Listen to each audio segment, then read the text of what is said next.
Sip, sip. My heart goes out to the family of Caleb Smith, the young man that was killed, Kalen Wilson, the young man that was killed uh, by a hazing incident in Baton Rouge, Louisiana at Southern University. So it says that Baton Rouge arrested second suspect in the hazing death. Caleb Williams, 23-year-old, or not 23-year-old, the suspect was 23.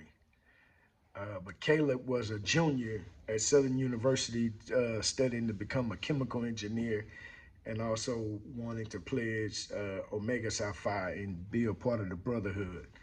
You understand me? And then he, apparently they were punching this young man at a warehouse or somewhere, punching him in the chest with boxing gloves on as a part of a, initiation practice and punching him in the chest. And apparently somebody took their boxing gloves off and started punching him in the chest 3 or 4 times, and he became unresponsive and had a seizure.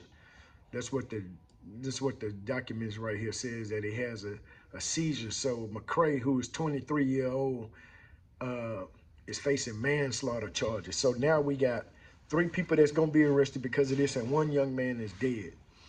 So that's 4 young men's lives that'll never be the same because they didn't have enough wherewithal in them to say, stop this bullshit. It's gone too far. You understand what I'm saying? And it's emotional when you think about it as a dad, because these kids are my son's age, and the things that I think about with my son and the things that, or think about even when I was in college and the bullshit that we used to do.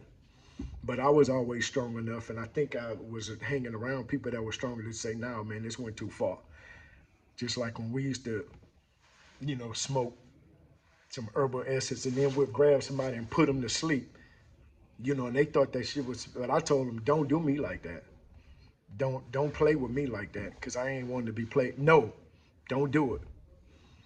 And I was serious about that, and they never did me like that because I was serious enough to say, hey, I don't like that, stop. But this is a result of young men not being able to say, stop, we going too far, let's stop. I'm joining this fraternity in the name of brotherhood, and then we do this to a brother.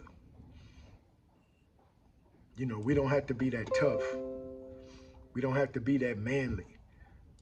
You shouldn't have to take a beating to become a part of a brotherhood. Where does that even add up? Yeah, that's one of the saddest cases you could think of.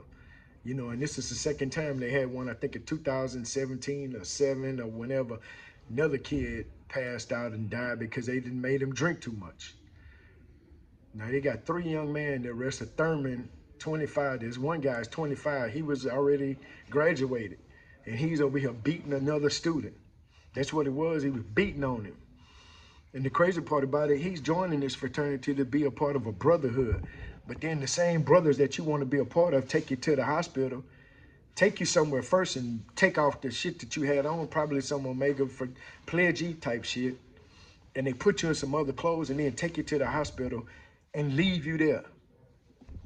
But these are the brothers that they profess to be brothers and have a brotherhood, a bond that can't nobody break. Bullshit. I call bullshit. I ain't a part of no fraternity. I'm me, fi me all day, every day.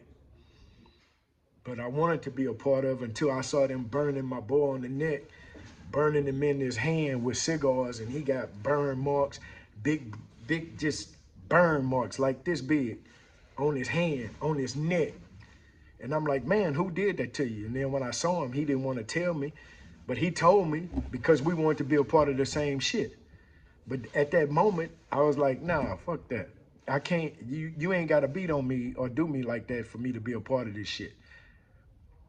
I don't need none of that, none of y'all. I'm not finna let you beat my ass so you can call me brother. Some of my strongest bonds was built on just going through the struggle at Prairie View. Not having no fucking money, not having no food.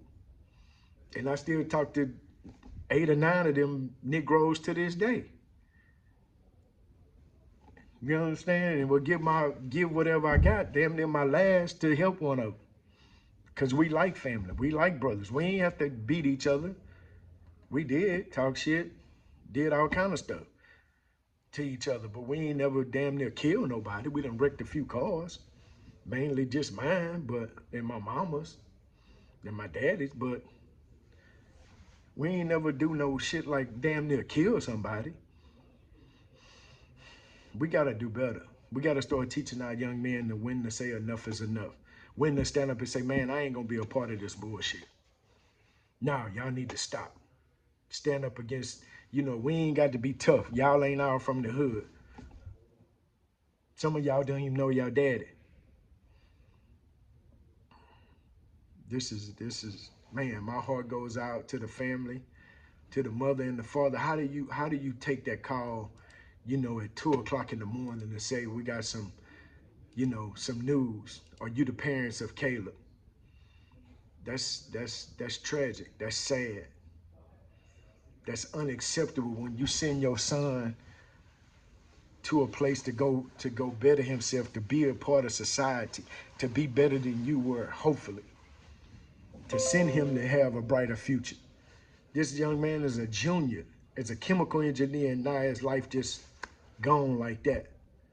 Because these Negroes trying to be tough.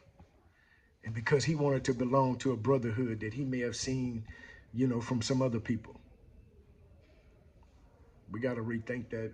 We got to do better as a people, as a community.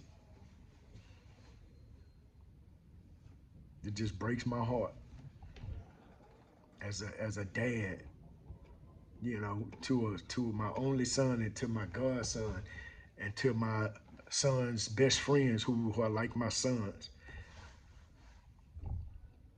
If something like this has happened to my son, I would be on my way to Baton Rouge. The cops ain't got to worry about catching him. Because we gonna all be in the grave. Because I'm gonna hurt them, the guys that did that to my son. Yeah, we don't need no police investigation. Because I'm hurting them all. So, Lord, have mercy. And my heart and prayers go out to the family of Caleb Wilson. Unnecessary life just gone.